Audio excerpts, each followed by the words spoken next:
Hi, this is Kathy Lewis from Tall Tree Designs, and today we're going to be looking at creating extra stitches using the increased techniques make one right and make one left.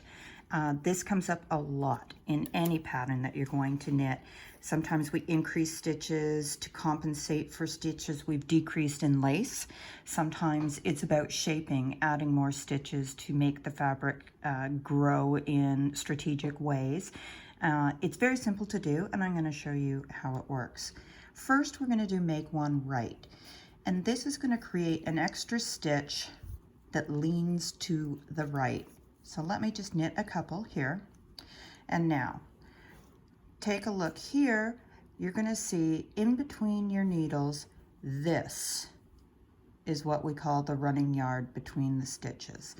So to make one right, you're going to pick up that running yard between the stitches from the rear and put it on your left needle like that.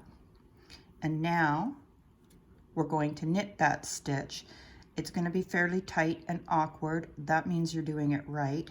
In order to make it a little easier, you can, with this finger, sort of push the stitch towards yourself to create more space to insert your needle and knit it like you would any regular stitch. We've increased one right. Let's do another one.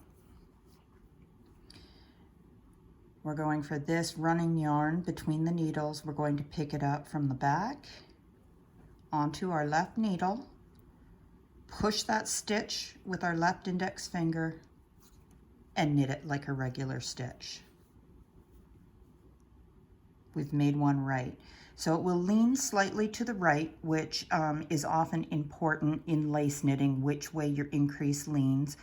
But to be honest, it's pretty difficult to see. It's almost invisible. But there is a counterpart. There is a make one left. Let me knit a couple of more stitches. And the technique is very similar. The big difference here is to make it lean left, we're going to pick up that running yard from the front, just like this. Now, if I go to knit that, you can see how loose that is. That would make a hole. So instead of knitting it like a regular stitch, this time we're going to push that yarn towards the back with our finger, and we're going to go down from the top through the back of the stitch, wrap the yarn around, and knit it through the back loop like that. One more time. Okay, pull the work apart to find that running yarn, pick it up from the front to the back onto the left needle, give that stitch a little push towards the back to make it easier to bring your right needle down through the back of the stitch, complete the stitch. So I'll just quickly finish that up and purl back so you can take a look at what that leaves us with on our work.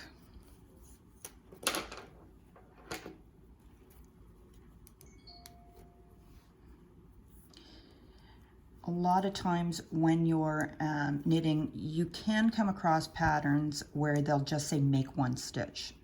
In my patterns, I'll always specify whether I want you to make one right or make one left, but some people just say make one, and in that case, the default is always make one right. Okay.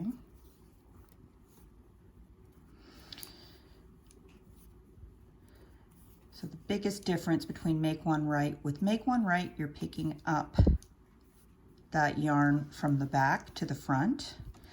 And an easy way to remember that is right and rear both start with the letter R. So anytime you want something to go to the right, you're going to the rear of your work to pick that up. And if you're going left, you're going to pick it up from the front and knit it through the back loop. And you'll always know if it's too simple to knit, you're doing it wrong, all right? So whether you knit from the front or from the back. And here we go. You can have a look. Right here is where we made our first make one right. And you can see there's a little extra stitch here, and it's slanting to the right. And conversely, over here is where we made our make one left, and that extra stitch is slanting slightly to the left. So that's make one left and make one right, and they're good techniques to have in your pocket.